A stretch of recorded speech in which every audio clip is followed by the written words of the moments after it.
हरे कृष्णा।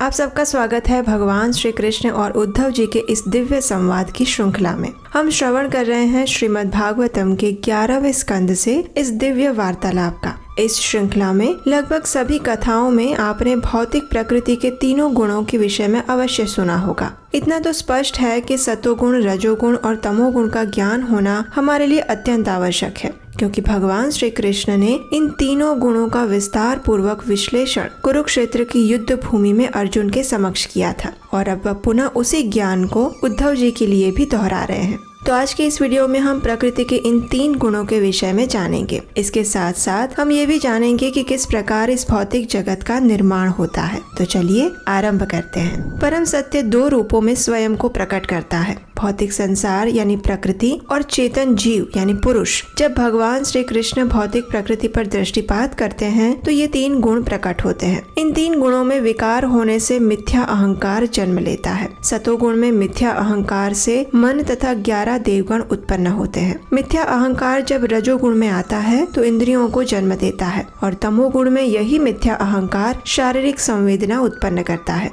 जब ये सभी एक दूसरे में समा जाते हैं तो फिर ब्रह्मांड का निर्माण होता है। इसके उपरांत भगवान विष्णु ब्रह्मांड में प्रकट होते हैं। उनकी नाभि से एक कमल की उत्पत्ति होती है जिसमें ब्रह्मा जी जन्म लेते हैं। वे रजोगुण से पीड़ित होते हैं और तपस्या के पश्चात 3 लोकों तथा उनके अधिष्ठाता देवताओं का निर्माण करते हैं। भूलोक पर मनुष्य, भूवर लोक पर भूत पिशाच और स्वर्ग लोक पर देवताओं का निवास रहता है। पृथ्वी के निचले हिस्सों में नागों तथा असुरों का निवास है और ऊपर के 4 लोक तपस्वियों के लिए हैं। जब तक भगवान भौतिक सृष्टि पर दृष्टिपात करते हैं ये तभी तक अस्तित्व में रहते हैं। जब प्रलय होती है तो सभी भौतिक तत्व महत तत्वों में विलीन हो जाते हैं और प्रकृति के 3 गुणों में अदृश्य हो जाते हैं। इसके पश्चात ये 3 गुण अव्यक्त में समा जाते हैं और तत्पश्चात काल महाविष्णु में और फिर महाविष्णु भगवान श्री कृष्ण में समा जाते हैं। अंत में केवल भगवान श्री कृष्ण ही शेष रहते हैं। इसके पश्चात भगवान श्री कृष्ण ने उद्धव जी से भौतिक प्रकृति के 3 गुणों का विस्तार पूर्वक वर्णन किया। सर्वप्रथम सतोगुण पर चर्चा करते हैं। मन और इंद्रियों पर नियंत्रण,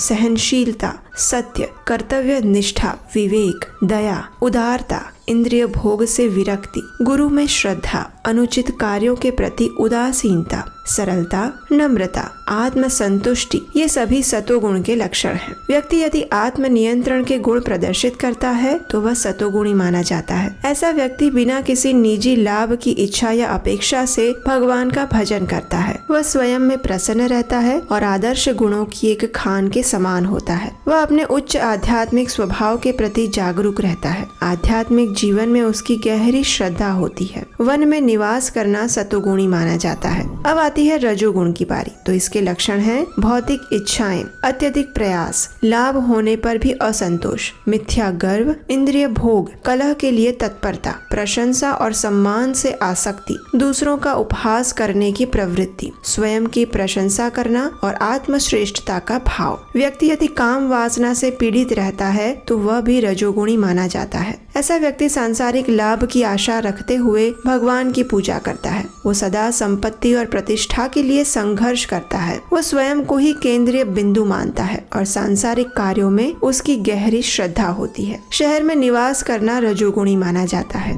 चलिए अब देखते हैं कि तमोगुण के क्या लक्षण हैं। कृपणता, घृणा, असहनीय क्रोध, कपट, अत्यधिक थकान, परजीवियों के समान जीवन, भ्रम, शोक, कलह प्रिय, अत्यधिक निद्रा, भय, आलस्य और अव्यवहारिक अपेक्षाएं तमोगुण को दर्शाती है। एक क्रोधी व्यक्ति तमोगुण में स्थित होता है। ऐसा व्यक्ति दूसरों को हानि पहुंचाने के लिए भगवान की पूजा करता है, दूसरों का बुरा करने के लिए भगवान को पूजता है। वो व्यक्ति जड़ और मंद बुद्धि बन जाता है और अत्यधिक निद्रा तथा हिंसा करने लगता है। ऐसा व्यक्ति केवल खाने, पीने, सोने, मैथुन करने और रक्षा करने में ही अपना जीवन व्यतीत करता है। वह सदा पापमय कार्यों में प्रवृत्त रहता है। जुआ घर जैसे स्थानों पर निवास करना तमोगुणी माना जाता है। इन 3 गुणों से ऊपर शुद्ध सतोगुण का भी एक स्तर होता है जो कि सबसे दिव्य माना गया है। भगवान की भक्ति में श्रद्धा रखने वाले लोग इस दिव्य शुद्ध सतोगुण के स्तर पर स्थित होते हैं। भगवान के मंदिर में वास करना अलौकिक माना जाता है।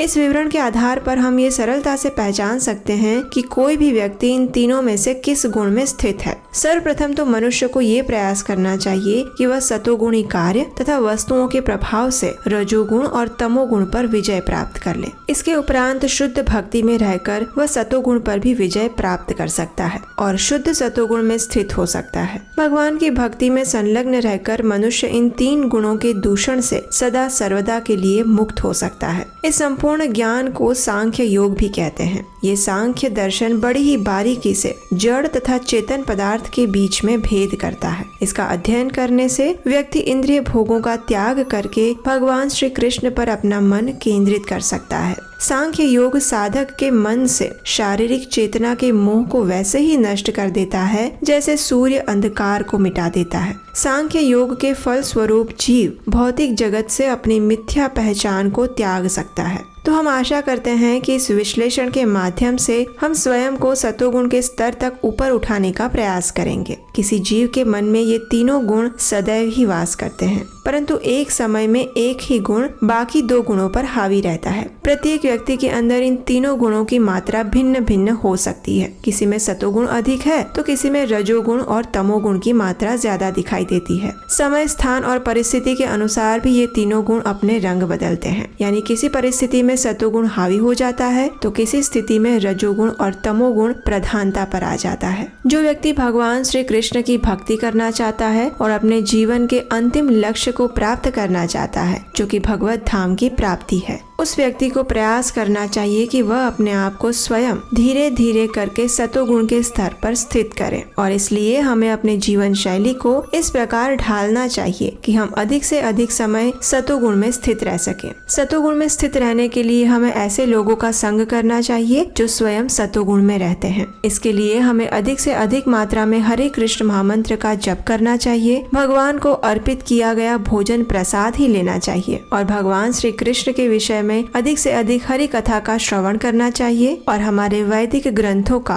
अध्ययन करना चाहिए। योग्य गुरु के मार्गदर्शन में की जाने वाली साधना भक्ति के माध्यम से व्यक्ति धीरे धीरे करके सतोगुण और उसके बाद शुद्ध सतोगुण के स्तर पर ऊपर उठ जाता है। ये वही दिव्य स्तर है जब व्यक्ति अपनी आध्यात्मिक पहचान कर सकता है और भगवान के साथ अपने नित्य संबंध को पुनः स्थापित कर पाता है। इसके फल स्वरूप हमारी आध्यात्मिक उन्नति का मार्ग प्रशस्त होता है और जीवन के अंत में हम भगवत धाम वापस जा सकते हैं। तो ये थी आज की हमारी श्रीमद् भागवतम कथा। ये कथा आपको कैसी लगी ये हमें नीचे कमेंट बॉक्स में लिखकर जरूर बताइएगा और सतोगुण के स्तर पर आने के लिए आप क्या प्रयास करने वाले हैं ये भी हमें नीचे कमेंट बॉक्स में जरूर साझा कीजिएगा। ऐसी कथाओं को सुनते रहने के लिए आपके अपने इस चैनल को सब्सक्राइब करिए और इसे अधिक से अधिक लोगों को शेयर करिए। हमारे द्वारा सुनाई जा रही इन भागवतम कथाओं से यदि आपको लाभ होता है और इस महाअभियान में अगर आप भी हमारा सहयोग करना चाहते हैं तो स्क्रीन पर दिए गए नंबर पर आप हमें अपना आर्थिक योगदान भेज सकते हैं और हम आपसे मिलेंगे बहुत जल्द श्रीमद् भागवतम श्रृंखला की एक और सुंदर कड़ी के साथ। हरे कृष्णा।